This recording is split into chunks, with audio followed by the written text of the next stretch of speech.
Hello and welcome. My name is Jennifer Davis, and I'm happy to be here today to discuss with you the detection of typical GCMS pesticides in cannabis matrix utilizing APCI-LCMS. Hopefully by the end of this presentation you've learned a little bit about something of the following: what mass spectrometry is, LCMS versus GCMS, the general pesticide analysis in cannabis, different source types that we offer, MRM development, final method parameters used, the sample preparation used, what matrix effects were seen, and then the resulting data that was actually acquired in this application. First, let's start with mass spectrometry in general. Mass spectrometry is an analytical technique that takes a compound of interest and ionizes it. Each ion is then separated based on its mass to charge ratio using some type of mass analyzer and then detected. The final result is a mass spectrum, which plots signal intensity versus the ion's mass to charge ratio. There are a variety of different ion sources or mass analyzers that can be used. Throughout this discussion, we will focus on the use of tandem mass spectrometry. This type of mass spectrometry utilizes a set of quadrupoles for the mass separation. This will be combined with the use of ESI or APCI for the ionization techniques.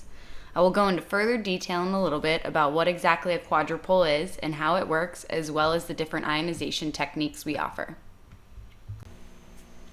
The first example of tandem mass spectrometry I will discuss is liquid chromatography mass spectrometry, or also known as LCMS.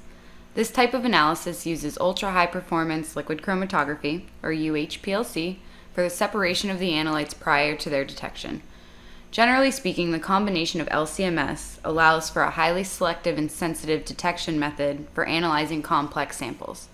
LCMS offers the benefit of not needing to achieve baseline resolution for all of the analytes, unlike when you're using just UHPLC. This can help increase sample throughput and shorten the overall runtime needed in a laboratory. A second example of tandem mass spectrometry is gas chromatography mass spectrometry, also known as GCMS. While both GC and LC are an analytical technique used for separation, and both are coupled to a tandem mass spectrometer, they have one major difference. Gas chromatography requires analytes to be separated based on their volatility or boiling point and uses an inert gas during separation. This requires the analyte of interest to be thermally stable. The downside with this is a huge number of analytes decompose at a high temperature and therefore cannot be analyzed using GCMS. With the increase in medicinal and recreational cannabis legislation throughout the United States, there is an increasing demand for pesticide testing on cannabis products. Pesticides can be insecticides, herbicides, fungicides, basically any product that is used to help protect a crop from harmful organisms and get it all the way to a successful growth and harvest. The problem is pesticides are believed to cause both short-term and long-term health problems in humans. Because of this, there is an initial regulatory guidelines that are set. Within the cannabis market, this guideline is being set by each state individually. This results in a variation between the number of analytes tested and the required action limits from state to state. For example, California regulates a total of 66 pesticides and Oregon regulates a total of 59. Due to the volatility of some of these pesticides, laboratories currently require the use of both LCMS and GCMS to analyze the complete list. This study evaluates using APCI-LCMS for the quantitation of compounds frequently analyzed by GCMS. So what is APCI and why can it offer an alternative to GCMS? Normally, when using LCMS, pesticides are analyzed with ESI or electrospray ionization. This is the process of infusing a liquid through a capillary and then applying a high voltage to it as it passes into the mass spec source. This creates charged droplets that are continuously evaporated until the sample ions are released into the gaseous state. Once in this gaseous state, the ions can travel into the inlet of the mass spec and along the ion path for detection. In APCI, or atmospheric pressure chemical ionization, however, the sample is vaporizing using a heater before entering the mass spec source.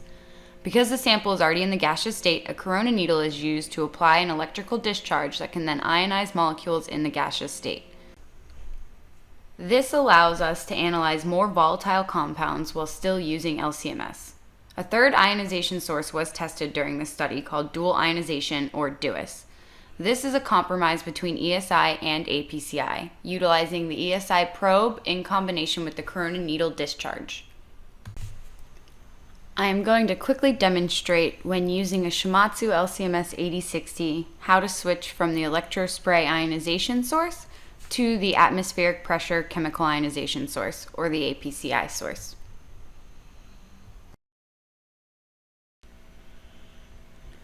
The total process of switching from one source to another takes less than 30 seconds and can be easily done by any user.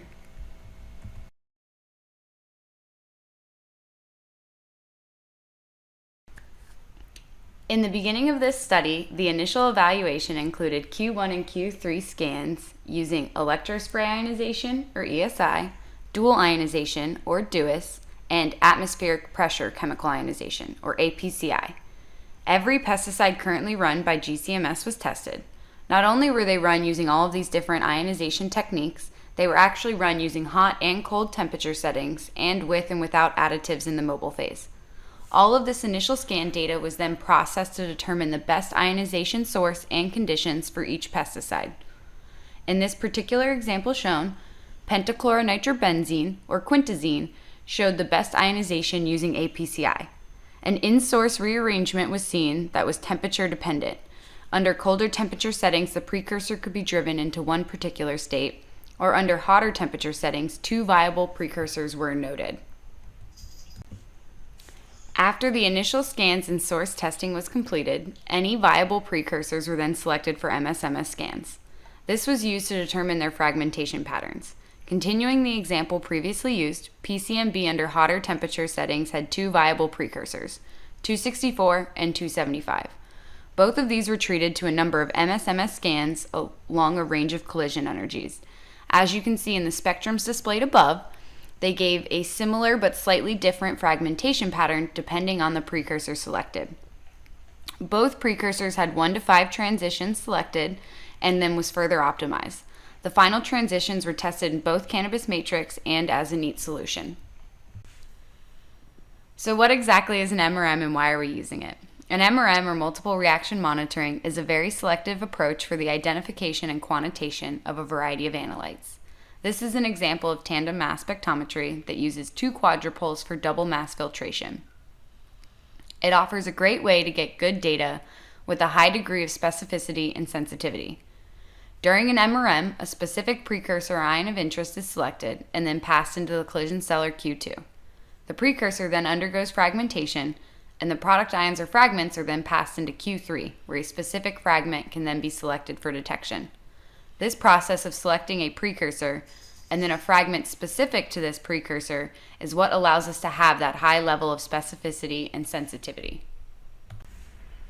After source testing and MRM optimization was completed, the final method parameters were selected to be tested in Cannabis matrix. The table at the top shows the final MRM transitions used when testing in Cannabis extract for all 10 analytes. The interface settings shown are all of the gas or temperature settings used, as well as the LC flow rate and injection volume. The final HPLC gradient had a total runtime of 15 minutes and used a C18 column. The sample preparation used in this study took 1 gram of dried flour and 10 mils of acetonitrile and added them to a clean 50 mil Falcon tube. 3 steel balls were then added to aid in the grinding of the sample in combination with vortexing for 5 minutes. Centrifugation was then performed for 5 minutes at 2800 RPM, and the supernatant transferred to a vial for injection onto the LCMS. Both a spiked and unspiked sample were treated to this extraction process for the initial method testing. The spike sample included adding 50 microliters of a 40 microgram per mil stock solution of all 10 pesticides. The final on-flower spiked concentration was equivalent to 2,000 nanograms per gram. The sample preparation technique just discussed was done with a dry flower. There are a variety of different matrices in cannabis as well, such as flowers, edibles, concentrates, tinctures, topicals. Because of all these different matrices, as well as the ever-growing introduction of new ones, it's difficult for analytical chemists to account for all the different matrix effects that can occur. Generally speaking, matrix effect is the result of all components other than the target analyte and their effect on the overall ionization. In the case of cannabis matrix, a number of these effects can come from cannabinoids, terpenes, phospholipids, or even the ingredients used in the making of edibles or concentrates, and sometimes even the extract process itself. Basically, when matrix effects occur, it can result in poor data. It can cause inaccurate quantification, false positives or negatives, or an overall reduction in sensitivity. In the examples above, I demonstrate one example of matrix suppression from cannabis flower and 2 examples of matrix interference. All 3 of the chromatograms show a neat standard at 6.25 parts per billion. That would be the green trace, and the same transition in a cannabis extract at 6.25 parts per billion, or nanograms per gram on flower concentration, which is shown in the black trace. In the first example, all the way on the left-hand side with chloridane, I'm demonstrating matrix suppression. So the green trace and the black trace actually have a concentration difference of 10 times. The neat standard is 10 times lower than that of the cannabis extract, but yet the signal intensity is still very similar, clearly demonstrating that in the cannabis extract itself, there is some form of suppression occurring during the ionization process. The other 2 examples are of matrix interference. In the case of MGK264, or the middle chromatogram, you can see a decrease in the overall signal to noise.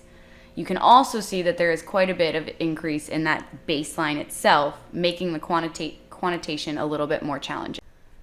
In the last example in the chromatogram all the way to the right, this was done with cyfluthrin, and this was a severe case of matrix interference. The actual surrounding peaks have such a higher signal intensity than that of the analyte peak itself, it was barely detectable. Because this interference was so severe, we actually didn't even end up using this transition for the final analysis. After all of the method development was completed, which included source testing, MRM optimization, the optimization of different source parameters, chromatographic optimization using a variety of different gradients and column types, and then the last step was the cannabis extract process itself. Once this was all completed, the final samples were loaded into an autosampler, and a real-time batch was begun.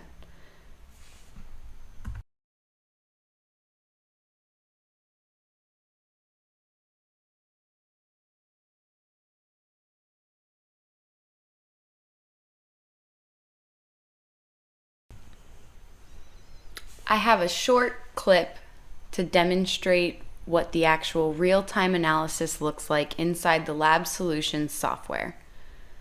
After data acquisition, you can open up your data and post-run analysis for a quick check that all analytes have been found and their retention times confirmed before quantitation.